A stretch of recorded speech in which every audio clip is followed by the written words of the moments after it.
Well, I want to welcome you again to one of our online video lectures.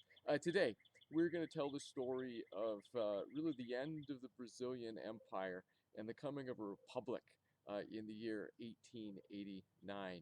But before I tell you that story, I want to give you a sense of the vocabulary that we're covering today. And so I'm just going to pull up on the screen for a moment the terms. All right, here is a list of our terms for today's class, and what I would suggest that you do, just like you've done before, push the pause button, take a moment, and write all of these down so that you can refer to them over the course of today's lecture. So go ahead and pause. All right. Well, I want to start out with a story that takes place in the middle of November in the year 1889 in Rio de Janeiro. More specifically, on the morning of November the 16th, 1889, as all of the bells across the city of Rio de Janeiro begin to ring, ushering in not only a new day, but a new period of Brazilian history. The day before, the Brazilian military had moved in and taken over the government in Rio de Janeiro. As the bells are pealing that morning, the emperor and his family are basically all together in their palace, the Palace of São Cristóvão. And shortly thereafter, I say shortly, at 3 that afternoon, a major from the army arrives with demands, if you will. I'm going to read portions of this, as it were. But the major, his name was Solon Ribeiro, arrives, as I said, with a list of demands. He's ushered into the palace. He goes to the room where the emperor, Pedro II, where his family are. At this point in time, the emperor, Pedro II, is a very old man, and he presents him with this list of demands that the emperor renounce his empire, basically abdicate the Brazilian throne, and with his family go into exile. Among other things, the instructions that he presented Pedro I are as follows. He writes, "Our patria is certain that your majesty will know how to imitate, in compliance with her desire the noble example of our first emperor as evinced on April the 7th, 1831. What he's doing here is, of course, alluding to the abdication of Pedro I, generations, decades and decades before this, when Pedro II's father had abandoned Brazil to return to Portugal. I've got an image that highlights, as it were, this moment in time. At least it illustrates it, and I want to take you to that image right now. And here you can see an image that illustrates this moment. We've got our Brazilian major presenting Pedro II, at this point in time a very old man, presenting him with a list of demands. Again, among other things, the demands say, "Our patria is certain that your majesty will know how to imitate in compliance with her desire the noble example of our first emperor, as evinced on April the 7th, 1831. Decades before, April 1831, Pedro's father had abdicated the Brazilian throne to return to Portugal, leaving a little 5-year-old in his stead.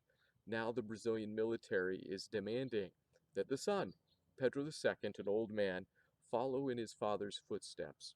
Pedro II was, of course, an aristocrat as it were. He's an emperor, but he also, it's said, was a man with all sorts of liberal ideas and notions, certainly for his day and time. And upon receiving this demand from the military, it said that he replies, "Very good. You may tell the Republican government that since I am no longer needed as emperor, I shall become a professor." Thereafter, Pedro will retire to a room in the palace where he will pen a farewell note, a letter, as it were, to the nation of Brazil, now a republic. I want to read to you what he writes. "Following receipt of the message delivered to me at 3 o'clock this afternoon, I am yielding to the force of circumstances. I shall depart tomorrow for Europe with my whole family, bidding goodbye to this country which we all love so deeply and to which I have tried to prove my constant devotion during my half century in office as its chief of state. In going away, I and every member of my family will continue to feel for Brazil the most sincere yearning and saudades, just as we shall pray for her everlasting greatness and prosperity. Rio de Janeiro, November the 16th, 1889, and he signs it Pedro de Alcântara. He sets as the departure time noon. The next day, the royal family will depart. Ultimately, the military has other plans. In the dead of night, late that evening, military officers arrive at the royal palace to escort the royal family to the bay and to the ship Paranaíba, which will carry them away. Why does the military come in the dead of night? There is fear of a counter revolution, and that if the people of Rio see the royal family departing, see old Pedro and his wife and family leave, that people could very well have second thoughts. In terms of all of this, a final story. Pedro's wife, her name is Dona Cristina. Pedro's wife, it is said, as the family is departing, kneels on the ground near the very spot where Carlota Joaquina, decades and decades before, had kicked the dust of Brazil off of her feet. It's said that she kneels down and she kisses the Brazilian soil as the royal family departs. When the family reaches the Parnaíba, the ship that is to carry them across the ocean, they all break into tears, and it's said that Dona Cristina is clutching in her hands the earth of Brazil. She's carrying the soil back with her to Europe. But anyway, before we tell the rest of that story, I want to take us back in time and really try to understand what is going on in this moment. What is it that has led us to this essentially military coup in which the royal family is overthrown and Brazil is declared to be a republic? And really, to go back in time, I want to take us to where we were before. At the very end of our last class, I talked about ways that historians have traditionally interpreted this coup and the coming of a republic to Brazil. I talked about lots of change. There's lots of change going on in the 19th century. One idea is that Brazil, the government, the empire, is really not able to deal with all of the changes that are occurring in the 19th century. Perhaps this is what leads to this moment. There was another interpretation that I mentioned as well, and this is a more traditional interpretation, and it is the notion that the empire, Pedro as it were, his government over the course of time had alienated its three most important sources of support. That included the church, that included the planters, and that included the Brazilian military. And I want to speak a little bit more about each of these elements. We're going to start with church-state relations, if you will.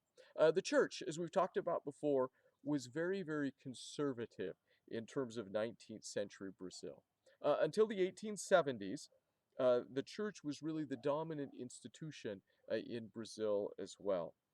In terms of this, the church and the state were legally separated by the Constitution of 1824, and yet, as I indicated in our last class, the reality is they're very much joined together in all sorts of ways, at least prior really to the 1870s.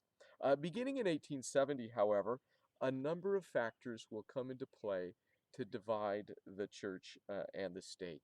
And perhaps the seeds of all of this had been planted years before. In 1848, when the Vatican had condemned what the Pope called modern liberties, and really had begun to try to reassert its role as a worldwide authority in spiritual matters. And in terms of the Vatican reasserting itself, this will come to a head in the case of Brazil in 1870. In 1870, the Pope's hand was strengthened by a Vatican council that proclaimed the doctrine of the infallibility of the Pope. The Pope does not make mistakes, and you cannot question, as it were, what he says. Shortly thereafter, on the other side of the ocean, in Brazil, in the northeast, in Pernambuco, the bishop of the town, the city, excuse me, of Olinda, following instruction from the Vatican, declared that Masons would no longer be allowed to join religious brotherhoods in Brazil. This creates a conflict, among other things. Pedro II was a friend to many Masons. Additionally, the president of the King's Council of Ministers, essentially a kind of, cabinet position, a kind of prime minister of Brazil, if you will. The president of the King's Council of Ministers, the Viscount of Rio Branco, was himself a Mason. Thereafter, you have a great church-state conflict arises in which, among other things, governmental authorities will arrest the Bishop of Olinda on account of his prohibition on Masons joining brotherhoods and so on. Anyway, everything builds up. Ultimately, everything will be settled. It will be worked out after Rio Branco's cabinet will be replaced, and in turn, after the Pope will revoke their prohibition. Essentially, people stand down. But all of this has consequences. Thereafter, the church and the state will no longer be, in practice, joined together as they previously had in the 19th century. And so, anyway, after 1870, the state has essentially alienated an important source of support, that is to say, the church.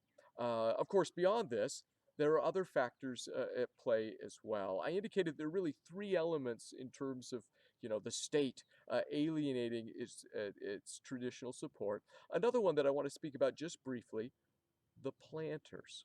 As we talked about in class last time, many planters no longer felt that the Crown was looking after their interests as abolition begins to really come to the fore in the 1880s. In fact, it was commonly said that if Princess Isabel, the regent who had declared abolition, it was said that if she declared abolition in Brazil, the consequence of this would be that she would never inherit the throne of her father.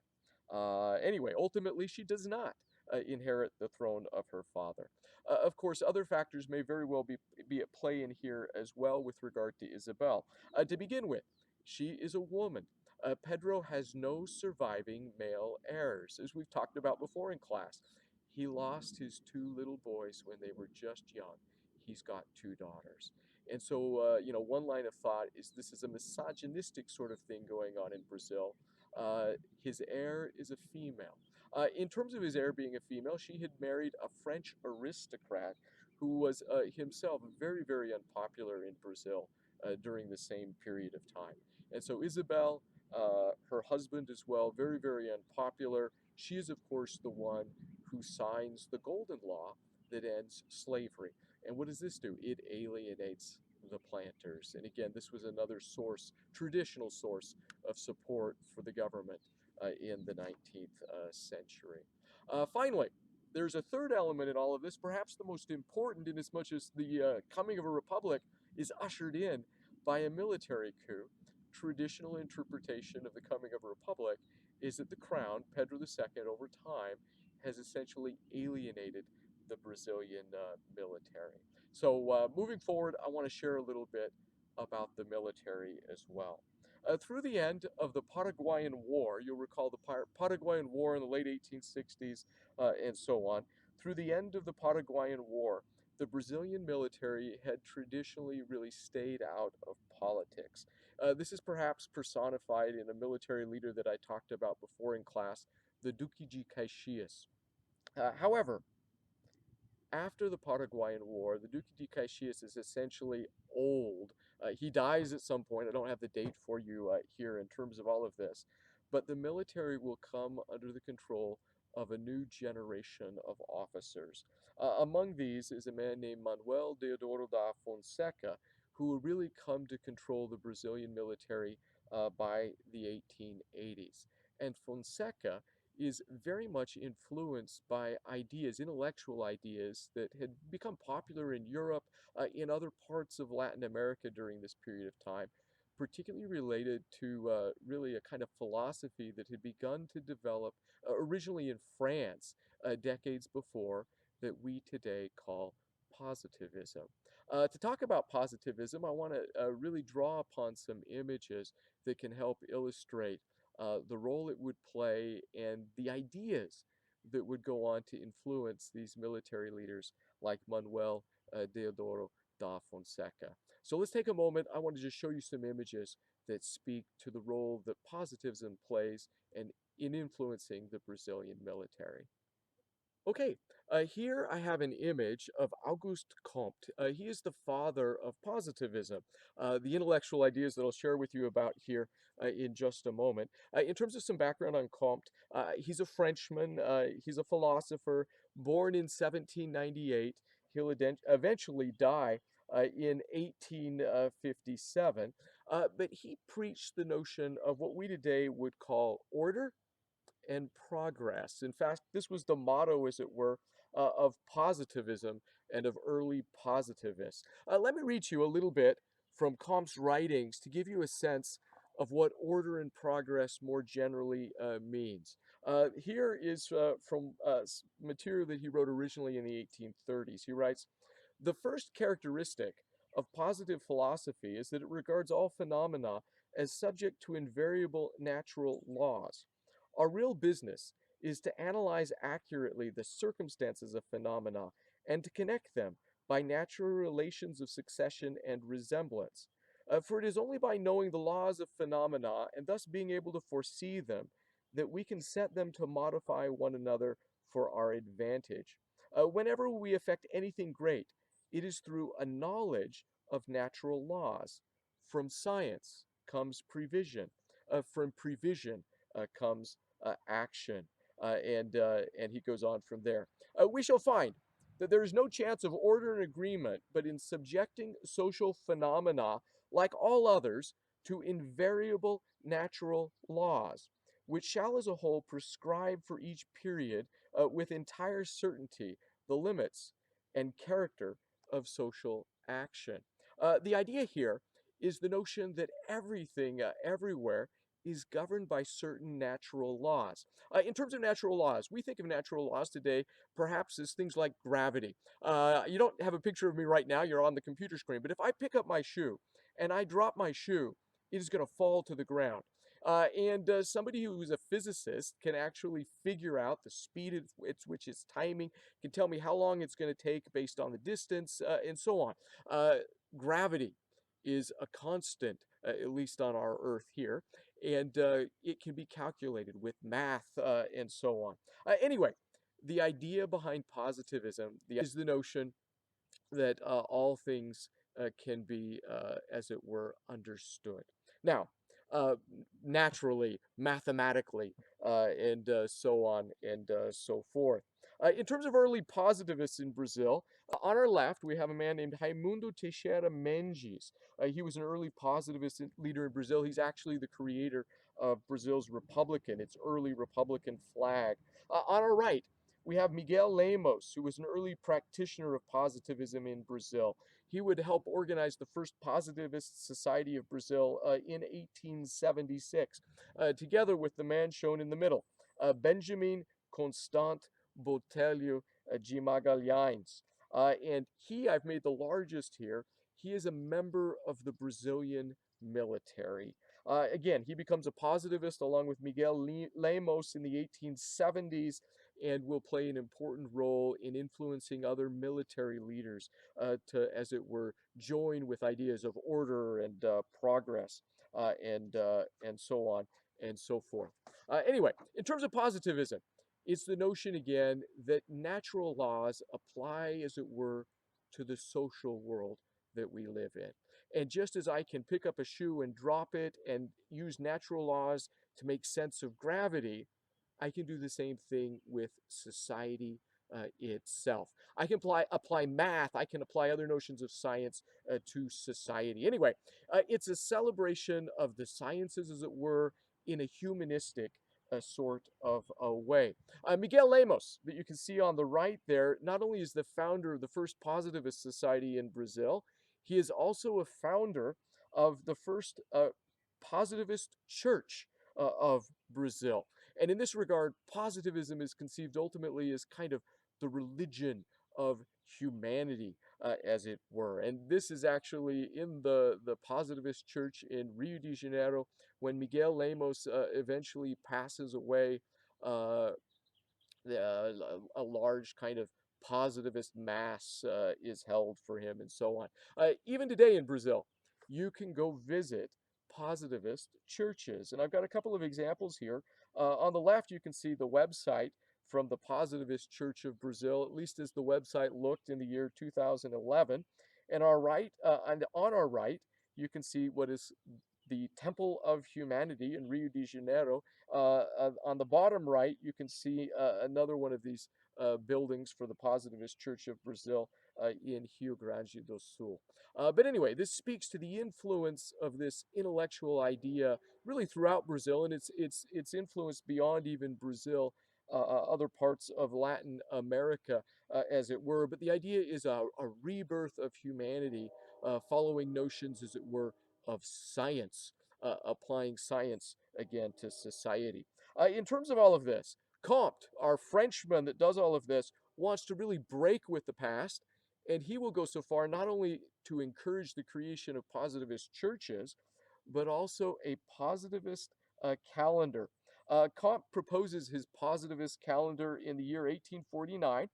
It was a solar calendar which had 13 months of 28 days and an additional festival day commemorating the dead at the end of all of this, so that you'd have a total of 365 days. In terms of this calendar, which he again creates in the mid 19th century, um, here you can get a sense of what it looked like in practice.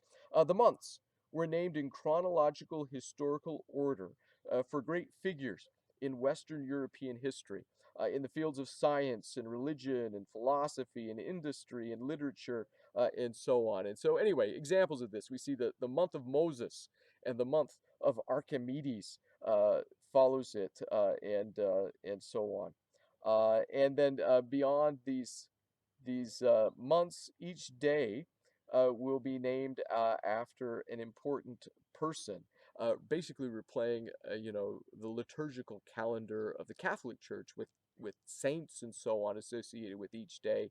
Here, each day is associated with particularly important, people from the history of humanity. So, a point I would make here, and we'll cut back from these images in a moment, but a point I would make here is while these ideas are highly influential in the 19th century, in Brazil in the 19th century, it goes without saying that not everybody is taking them as seriously as others. There are detractors. Here is an example of this. This is from a satirical periodical published in England in 1868. The periodical was called The Tomahawk, but it shows you their notions of a positivist calendar. The Comptist calendar, or the holy days of the positivists. It is with no small pride and pleasure that we find ourselves enabled, through the kindness of some members of this most important and intellectual sect, to lay before our readers a sketch of the calendar alluded to, which is not yet quite perfect, the titles of other festivals being still under discussion, in all of which humanity, or something appertaining thereto, will be glorified. Take a look at this calendar. What do you see? Well, highlights I would just point out to you. January the 16th is the exaltation of Gibbon.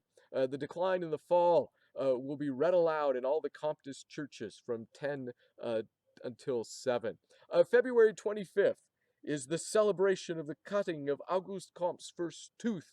It will include the elevation of Rogers the dentist and the anthem, "It is through, it is through," and you'll find other fun little things that these satirists are throwing in here as well. And a point I would make, again, although these ideas are highly influential in Brazil, not everybody in Brazil is taking them seriously as well. For our next class, we're going to be discussing a novel by the Brazilian writer Machado de Assis. And here's an image you can see of Machado. He wrote all sorts of things, from what we would call kind of newspaper articles, short little things, to short stories, to novels. Again, today he's celebrated really as one of Brazil's greatest writers ever. But anyway, you're reading this novel that he wrote, Dom Casmurro. In one of my other classes, I actually use something else that he writes. It's a short story. It's called The Psychiatrist. I use it to talk about the changes in the Enlightenment and so on in the 18th century in Latin America. And that's the period when the short story is set. But it's written in the 1880s. In the midst of positivism and its influence in Brazil. And Machado, it would seem, does not necessarily take it all so seriously. In his short story, again, The Psychiatrist, in Portuguese it's called O Alienista, he tells the story of a psychiatrist, as it were. His name was Simão Bacamarte, who abandons everything in his life to devote himself to science. And in terms of devoting himself to science, he spends the story trying to understand madness. At the end of the story, the psychiatrist himself is utterly mad. But I want to read you at the very beginning of this. It'll give you a sense of how Machado himself is parodying the notions of science being applied, as it were, to other facets, what we would call science, the natural sciences, being applied to what we would call society. Science, he told His Majesty, is my only office. Itaguaí, my universe. Here's our psychiatrist, our scientist, as it were. Anyway, it goes on to say that he takes up residence in Rio and dedicated himself to theory and the practice of medicine and so on. And then it says this. In his 40th year, Bacamarte, that's our scientist, our psychiatrist, married the widow of a circuit judge. Her name was Dona Evarista da Costa y Mascarenhas, and she was neither beautiful nor charming. One of his uncles, an outspoken man, asked him why he had not selected a more attractive woman. The doctor replied that Dona Evarista enjoyed perfect digestion, excellent eyesight, and normal blood pressure. She had no serious illnesses, and her urinalysis was negative. It was likely she would give him healthy, robust children. If, in addition to her physiological accomplishments, Dona Evarista possessed a face composed of features neither individually pretty nor mutually compatible, he thanked God for it, for he would not be tempted to sacrifice his scientific pursuits to the contemplation of his wife's attractions. And then it continues. But Dona Evarista failed to satisfy her husband's expectations. She produced no robust children, and for that matter, no puny ones either. The scientific temperament is by nature patient. Bacamarte waited 3, 4, 5 years. At the end of this period, he began an exhaustive study of sterility. He reread the works of all the authorities, sent inquiries to the Italian and German universities, and finally recommended a special diet. But Dona Evarista, that's his wife, nourished almost exclusively on succulent Itaguaí pork, paid no heed, and to this lack of wifely submissiveness, understandable but regrettable, we owe the total extinction of the Bacamarchian dynasty. Anyway, Machado de Assis really making fun of the notion that science can be applied in every way to every situation. Here we have our scientist choosing his wife based on his notions of science, if you will. If you were here, I'd have you raise your hands, but I'm curious. Anybody here majoring in anything that we today would call the social sciences? In terms of this, the social sciences, the father of the social sciences is Auguste Comte. Any political science students among us, sociology students among us, anything really in the social sciences today where you can try to quantify and understand society in mathematical ways or so on. The notion that politics is a science. All of this comes from Auguste Comte. And in terms of this, a point I would make is that just like Machado de Assis from long ago, or these satirists from England that put out their own version of the Comtean calendar, just like those from long ago, even today, not everybody takes the social sciences as seriously as others. Let me play for you a little clip. It is from a song that was put together by a mathematician who liked to sing. His name is Tom Lehrer. It is called Sociology. Mathematicians look at how the social sciences use math.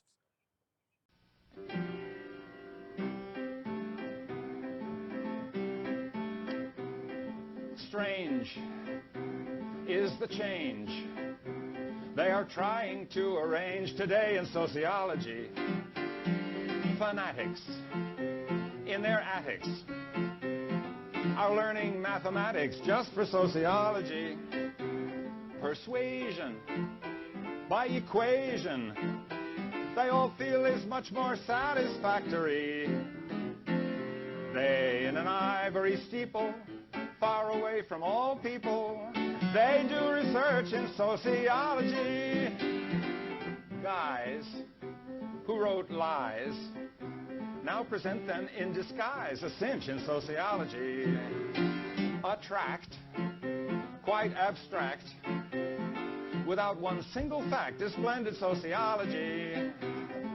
Birds who used words now all talk in terms of X and Y and Z. They can take one small matrix and really do great tricks, all in the name of sociology. Joes who wrote prose now write algebra. Who knows? It may be sociology. They're everywhere, full of sigma and chi-square and full of sociology. They consult, sounding occult, talking like a mathematics PhD. They can snow all their clients by calling it science, although it's only sociology. But let's return now to 19th century Brazil. The Brazilian military and the influence of positivism on this institution. On account of positivist ideas, the notions that society should be ruled by elite technocrats who understand, scientifically how society should function and can make choices for the masses and so on. Anyway, on account of these positivist ideas, the military will come to ally itself with the Republican movement that begins really to emerge in Brazil in the 1870s.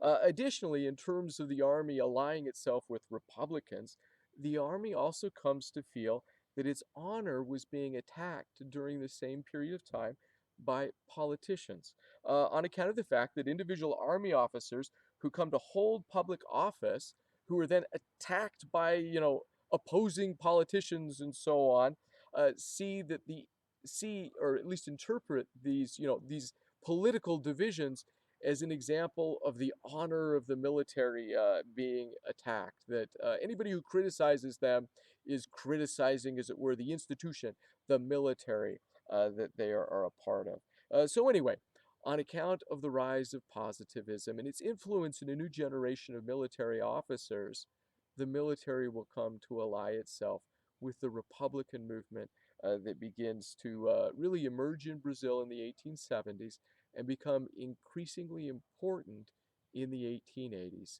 really rising to the fore in the years leading up to and after the coming of abolition. In terms of all of this, Benjamin Constant, whose image I showed you before, was an officer at this point in time, heavily influenced by positivist ideas and so on, comes to advocate for military intervention so that Brazil could move forward with order and progress. The head of the Brazilian military, Manuel Deodoro da Fonseca, will himself very much come to agree. And on November the 15th, 1889, a military coup takes place. It is said that only one man was wounded in defense of the Brazilian Empire. It is essentially a bloodless coup. The following day, or I should say later that night, or the following day at night, at midnight, the emperor will be sent off into exile into Europe. Thereafter, Manuel Deodoro da Fonseca, the head of the military, will become a provisional president. He will be assisted by others, including, among others, a man named Floriano Peixoto, another military officer who will serve as Fonseca's Teodoro da Fonseca's vice president. And then there will be Republicans that will join with them and fashion a new government. I'll show you his image here in a moment, but Rui Barbosa was a Bahian orator. He'll lead the drafting of a new constitution and so forth. Anyway, the story of the end of an empire, the coming of a republic to Brazil. November in the year 1889. But let's cut to some pictures. I want to speak in the pictures to some of these people, and then I want to go back to the story of our emperor who goes off into exile, Pedro II. But let me show you some images that speak to the end of an empire. This is a caricature. It was published in, again, a kind of satirical magazine, in this case in Brazil, in 1876. It's essentially a political cartoon, and it is criticizing those who want to increase the influence of the clergy over education in Brazil. Again, it speaks to really a manner in which notions of progress, as it were, and new ideas and stuff are cutting out traditional institutions that had influence and power in Brazil, in this case, the church. And here you can see our gentleman, not gentleman, but our character that's trying to bring the clergy back in to the school to have influence. And the kids are looking and so on. What is being brought in? It's an old mule, as it were. Again, the notion here is that the clergy, the church, should not have influence in the making of, education in Brazil in the modern era. Another one of these caricatures, this again is published in the Revista Ilustrada. It shows Brazilian farmers abandoning the monarchy after abolition and instead following the creation, as it were, or allowing the creation of a republic. And if you look in the background of this image, you can see a bunch of people following behind this kind of mother liberty. This would be, the creation of a republic. And the planters, traditional allies of the crown, are just standing on the side watching. They are not going to stop, as it were, this from happening. Again, the crown, the empire over time, has alienated the church. It is alienated as well, as you can see here, the planters through the coming of abolition. Another one of these cartoons, another caricature, again from 1876.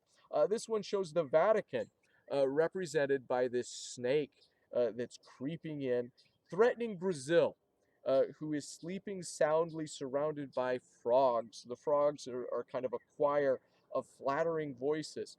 On the ground lies popular sovereignty, as it were, this popular sovereignty. And in the background, we can see people coming in to fix this. This would be, as it were, our positivists.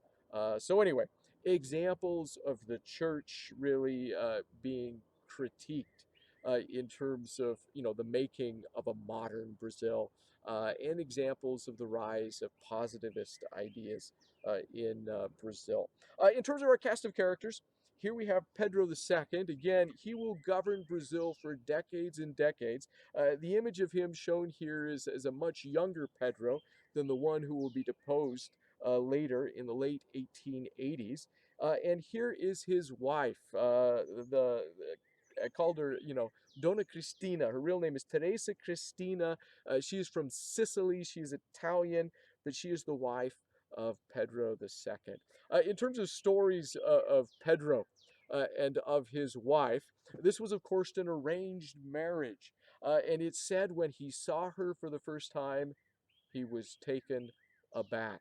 Who was it that his ministers had arranged for him to marry? He was not, as it were, attracted to her, it said, at all. With the passage of time, the two very much fall in love. Again, he was not like his father. His life, at least on the surface, was above scandal. Anyway, here is Teresa Cristina of the two Sicilies, the wife of Pedro, who I told you leaves Brazil, it said, clutching the earth, soil that she's going to bring back with her to Europe. In terms of Pedro's heirs, here are his two surviving children. On his left is Isabel. This will be the young princess who will serve as his regent with the coming of abolition in 1888 when he was away from Brazil, uh, had gone to Europe to try to get better. He'd been dealing with some illness. And on his right is his other daughter, his younger daughter. Her name is Leopoldina. She is named after her grandmother, after Pedro's mother. In terms of other characters, this is Manuel Deodoro da Fonseca, the head of the Brazilian military, who will come to believe that a coup is necessary and who will depose the Brazilian Empire and establish a republic and become its first provisional president in 1889. He was assisted by others. I showed you images of some of these positivists earlier, of Benjamin Constant, a staunch military ally. He's assisted by others as well, including, of course, Republicans who will come to benefit from this coup. And this is an example of one of these. This is Rui Barbosa de Oliveira. He's born in 1849. He'll eventually die in 1923. He was the Republican leader who will go on to draft Brazil's first Republican constitution. Just in terms of some other quick images, this image here is of Pedro, the Empire of Brazil, and so on. On our right here, you can see Brazil's imperial flag. And it looks similar in some ways to the Brazilian flag of today. Certainly the colors, some of the designs are similar, but here it is very different. Here we've got this imperial standard, if you will. A new flag will be designed for Brazil after 1889. This is an early version of it. It's essentially the Brazilian flag of today, as it were. The new flag is inspired by the old flag, but in place of the imperial crown, we have a blue sphere and we have stars representing all of the states of Brazil. And then again, another thing you're going to find, and again, this speaks to the influence of positivism on this kind of stripe that is crossing, as it were, the equator of this sphere, we see the words ordem e progresso, which translate into English as order and progress. You still see that today on the Brazilian flag. It is the motto of the positivists of the 19th century. Anyway, all of this leads to this coup in November of 1889. This is an image showing the coup, the military taking over in the center of Rio de Janeiro. And this brings us back to where we started. November the 16th, 1889, when Major Solon and his compatriots give Pedro II demands that he leave Brazil and go off into exile so that Brazil can begin a new era. And here you can see an attempt to represent the royal family, as it were, sailing away. This is an image from November of 1889 as the royal family has just, as it were, uh, departed on this ship. And here you can see Pedro, a very, very old man. Next to him is his wife, Dona Cristina. Again, Teresa Cristina is shown right here. And we've got other members of the royal family as well. What is the rest of the story in terms of Pedro? A man who had come to power originally really in his teens, had become emperor when he's 5 years old, and then governs until he's a very old and graying man. Well, in terms of the rest of the story, December the 2nd, middle of the Atlantic, old Pedro will celebrate his 64th birthday. It was chilly by then. They are in northern waters, as it were. He's on the ship with his daughters, with his grandchildren, and so on, with his wife Teresa Cristina. They have nothing to give him. They departed in haste. And what happens is that the little grandkids will write him notes. And this is what Pedro, Luis, and Antonio write to him. These are Isabel's children. They write, "Dear Grandpapa, we have no flowers for you today, but we give you our hearts." And they sign it, "Your Filinos." who love you very much. Filhinhos would translate as your little ones, your little children. Your filhinhos who love you very much. Pedro, Luis, and Antonio. Ultimately, the ship reaches Lisbon on December the 7th, where he will be greeted by his great nephew. His name is Carlos, and he recently has ascended to the Portuguese throne off in Lisbon. He offers the royal family palaces in Lisbon, in the metropole, in which they can settle, but Pedro does not want to do that. His daughter Isabel does. She stays there, but Pedro goes off again into exile. His notion was that he was going to become a professor, if you will. And ultimately, he first goes to Coimbra. From Coimbra, he goes to the University at Oporto, where he hopes ultimately to settle and to teach and so on. There, he will experience another loss. On December the 28th, 1889, Pedro goes off to hear a lecture in the evening. He leaves his wife, Teresa Cristina, behind in their, sullen hotel room, if you will. He returns later that night and he finds Teresa Cristina has passed away.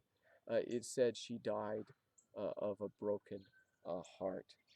Stunned, bewildered, it said, he sat down at the table and turned the pages of an old book, Dante's Divine Comedy, where it said that you can still see his tears on the pages to this day.